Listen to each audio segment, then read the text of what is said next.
What would you do if a 4-second video showed you the one truth you were never meant to see? The video played for just a few seconds before everything inside me went numb. 4 seconds. That's all it took for my world to collapse. I knew my wife's body instantly, her voice, her movements, but the man she was with, that wasn't me. When I heard her whisper his name, it felt like a blade being driven straight through my chest.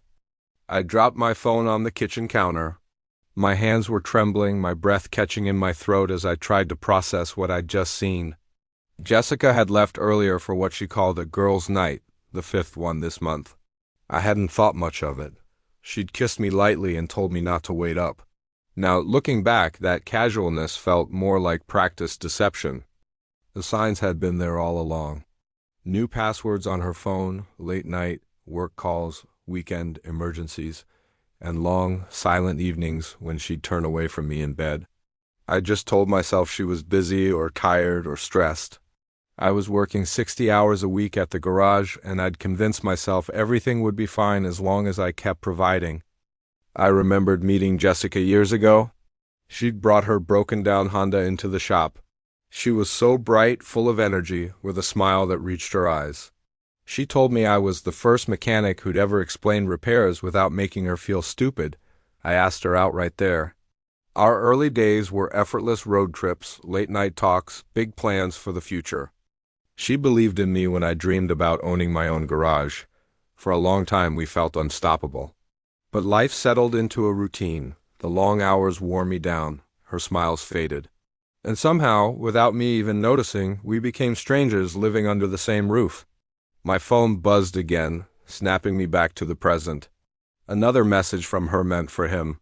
She hoped he'd enjoyed the video and couldn't wait to see him tomorrow while I was working late. My dedication had become their cover. Humiliation, anger, and a cold clarity all mixed together inside me. I didn't confront her. That's what she'd expect. A shouting match, maybe even apologies from me later. Not this time. I saved everything, the video, the messages, the screenshots.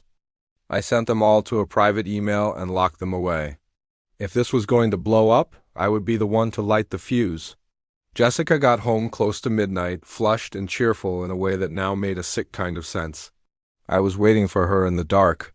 She jumped when she saw me, then launched into a stream of easy lies about her evening. When she went to shower, I did something I'd never done in our marriage. I looked in her purse. Inside I found a hotel keycard, a receipt for 2 drinks, a shade of lipstick I'd never seen, and a plane ticket for a trip she'd claimed was a work conference. My stomach twisted with every discovery.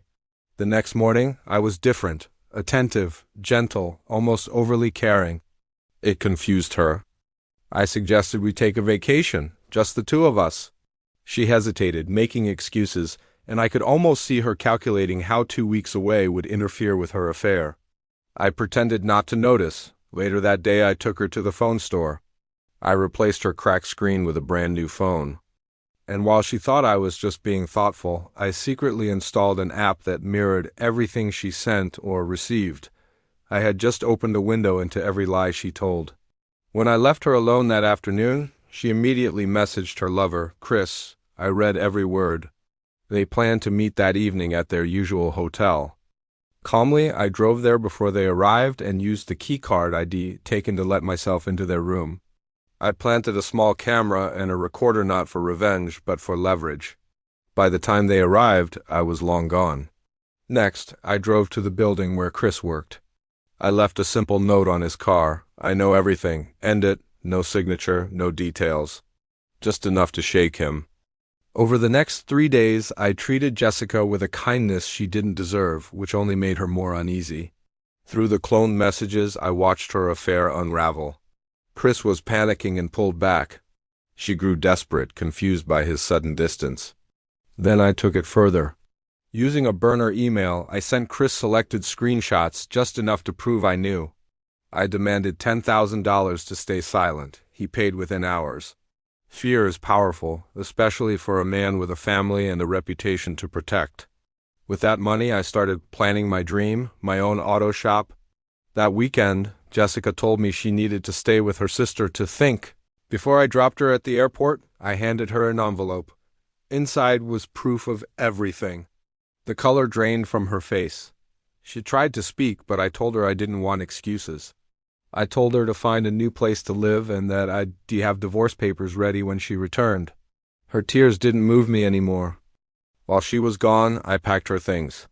I changed the locks. I opened a business account for my new shop. When she came back, it was over. 6 months later, the divorce was final. I left my old job and poured everything into renovating the shop I'd bought. It became my refuge.